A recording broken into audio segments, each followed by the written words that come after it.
Seems like Elon Musk is trying to revamp his image a little bit. He does a interview with famed entertainer and propagandist and prissy man who is constantly trying to prove his masculinity to the Fox-based Jesse Waters.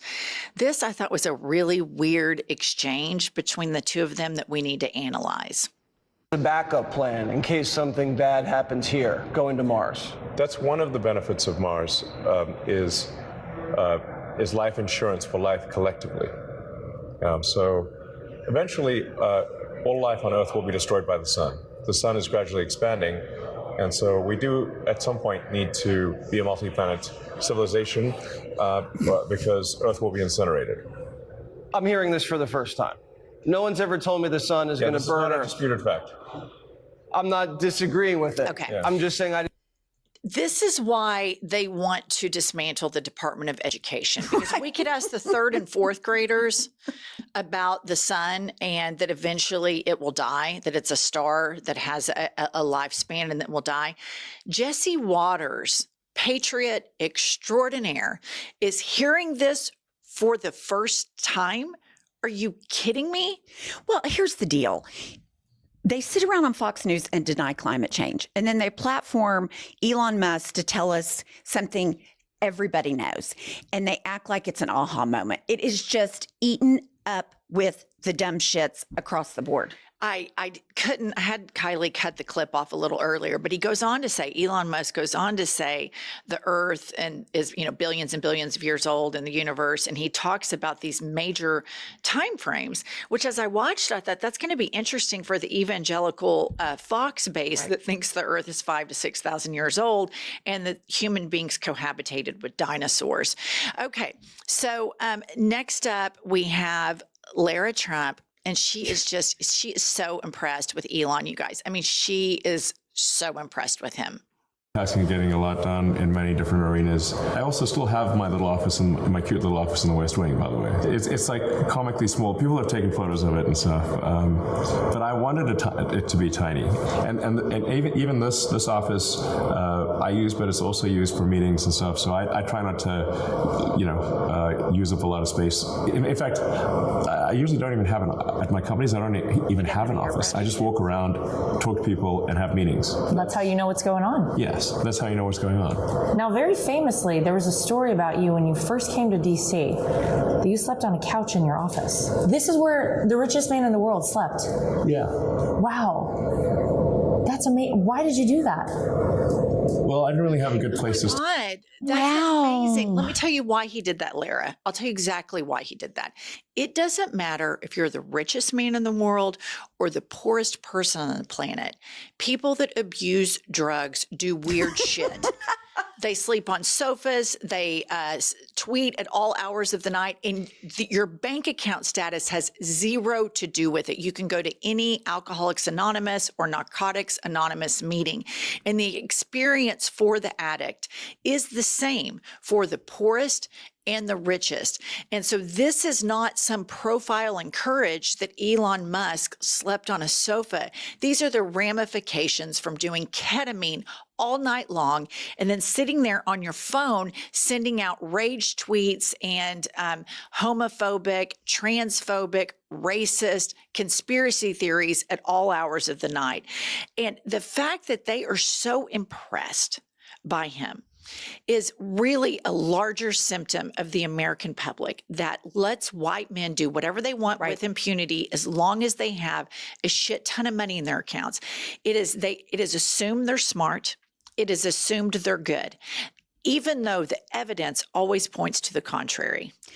It's so funny to me how many carve-outs the triple Trumpers, super religious evangelicals have made for Elon Musk. Not only is he fighting with his baby mamas on Twitter, he has 14 kids. He's not married. He's running around the White House. And in my opinion, I completely agree with the ketamine stuff, but I also think he made an investment into Donald Trump. He bought the White House.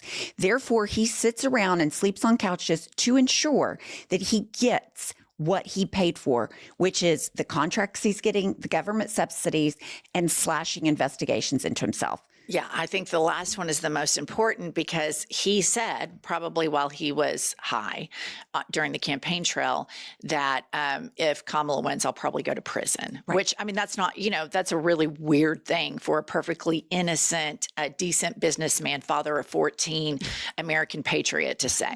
It's a really odd thing to say, in my opinion. Okay, now Fox is almost there, you guys. They're getting super duper duper close to figuring out this whole Doge scam. Play the clip. Describing is crime. I mean, these are crimes. This is taking money and it disappears. That's called stealing. Layers of corruption, layers of stealing that he described. I mean, what do you think should happen to the people that allowed this to happen? Should people go to jail? It'd probably be a lot of Democrats. I mean, somebody has to go to jail for stealing money from the American taxpayer, or else it's just going to go on and on and on and on. That's right. Extraordinary claims require extraordinary evidence. Right. And Doge and Big Balls have gone in and said, oh my God, all this fraud, waste, abuse. Is there some? Of course there is. We have a massive federal budget. But to the extent that they're claiming, that has not been proven. You have to put up or shut up. And they have only put up and they refuse to shut the fuck up. And the fact of the matter is, she's right, that if somebody is allowing fraudulent spending, and Doge exposed it, take the evidence to a prosecutor and press charges. There have been zero charges. The only thing they're interested in charging is anybody who keys a Tesla. That's their big agenda. And then they want to lock them up in Alcatraz.